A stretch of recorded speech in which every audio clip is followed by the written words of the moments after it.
1월 8일 오늘 만나 성경 말씀은 창세기 5장 1절에서 2절, 21절에서 24절 말씀입니다.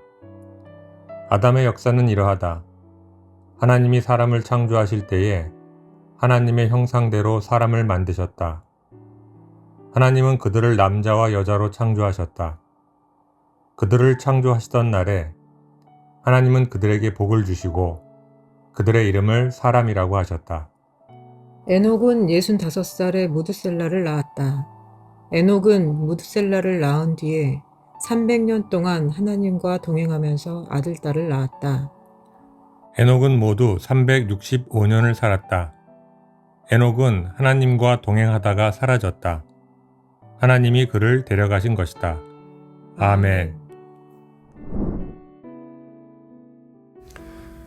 오늘 만나로 만나주실 하나님을 기대합니다. 창세기 5장은 아담으로 시작해서 노아까지 이어지는 족보가 기록된 장입니다. 누가 누구를 낳고 누가 누구를 낳고 또 얼마를 살았고 그리고 죽었다는 말씀이 반복됩니다. 얼핏 보면 단순한 기록 같고 금방 지나쳐버리기 쉬운 장입니다. 그런데 이 반복되는 말씀들 사이에서 우리는 한 가지 중요한 질문을 만나게 됩니다.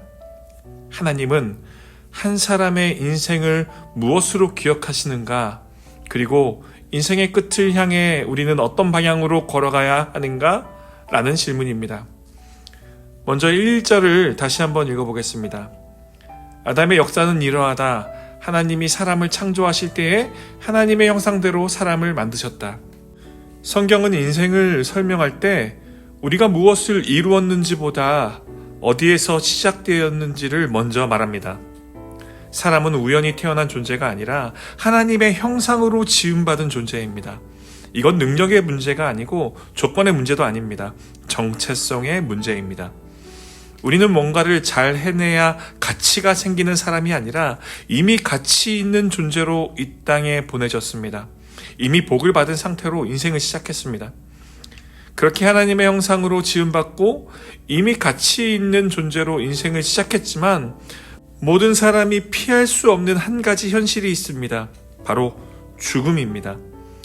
태어났고 살았고 그리고 죽었다 라고 반복되는 이 창세기 5장의 족보 이야기를 통해서 우리는 알 수 있죠. 아담도 죽었습니다. 셋도 죽었습니다. 에노스도 게난도 마할랄렐도 다 죽었습니다. 모두 오래 살았지만 결국은 죽었습니다. 하나님의 형상으로 시작한 인생이지만 죄의 현실 속에서 죽음을 피할 수는 없었습니다. 이게 인간의 현실입니다. 그런데 이 반복되는 흐름 속에서 갑자기 결말이 전혀 다른 한 사람이 등장합니다.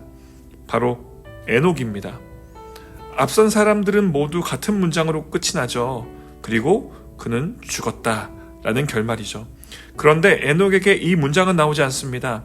24절 말씀입니다. 에녹은 하나님과 동행하다가 사라졌다. 하나님이 그를 데려가신 것이다.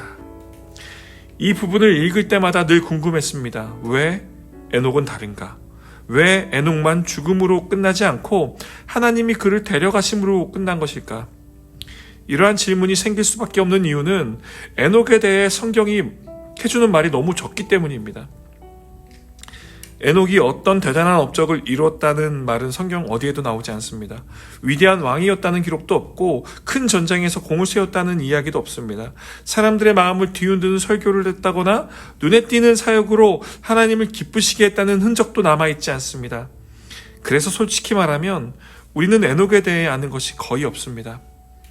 하지만 단 한 가지 분명히 알 수 있는 사실이 있습니다.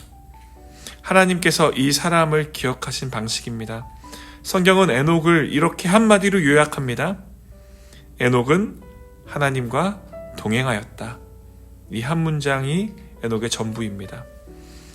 무엇을 했느냐가 아니라 누구와 함께 걸었느냐, 얼마나 오래 살았느냐가 아니라 어떤 방향으로 살았느냐. 하나님은 에녹의 삶을 업적으로 평가하지 않으시고 관계로 기억하셨습니다. 사랑하는 여러분, 이것이 성경이 우리에게 조용히 던지는 질문입니다. 너의 삶은 무엇으로 기억되기를 원하느냐? 여러분의 삶은 무엇으로 기억되기를 원하십니까? 사람들이 알아주는 업적입니까? 아니면 하나님과의 동행입니까?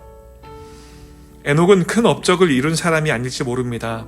그러나 그는 하나님과 함께 걸었고 그 한 가지로 충분했습니다.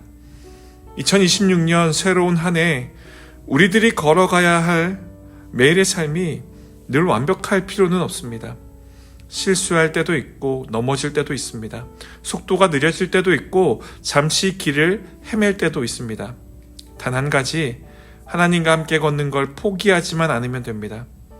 새로운 한 해 하나님과 함께 걷는 한 걸음 한 걸음이 우리들이 따라가야 할 에녹의 길인 줄 믿습니다. 그렇게 하루하루 하나님과 동행하는 복된 삶 살아가시는 높은 뜻 성도님들 되시길 주님의 이름으로 축복합니다. 기도하겠습니다. 하나님 아버지, 하나님의 형상으로 시작된 우리들의 인생이 날마다 하나님과 동행하는 삶 되길 소망합니다. 무엇을 이루었는가로 우리를 평가하지 않으시고 그저 나와 함께 동행하자 말씀하시는 하나님의 그 말씀 앞에 우리들의 삶을 내어드립니다.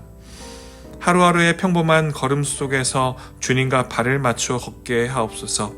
2026년의 모든 날들 속에서 우리들의 시작도 과정도 결말도 하나님이 되게 하시고 주님과 함께 걸었다는 이 한 가지 고백으로 충분한 인생을 살게 하옵소서.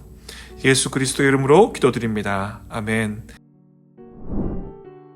이제 두 가지 기도 제목으로 함께 기도하겠습니다.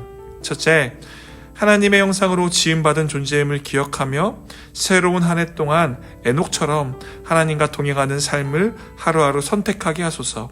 둘째, 사회의 가장 평범하고 소외된 자리에도 하나님의 동행이 흘러가게 하시고 교회가 이웃과 함께 걷는 사회선교의 통로로 쓰임받게 하소서.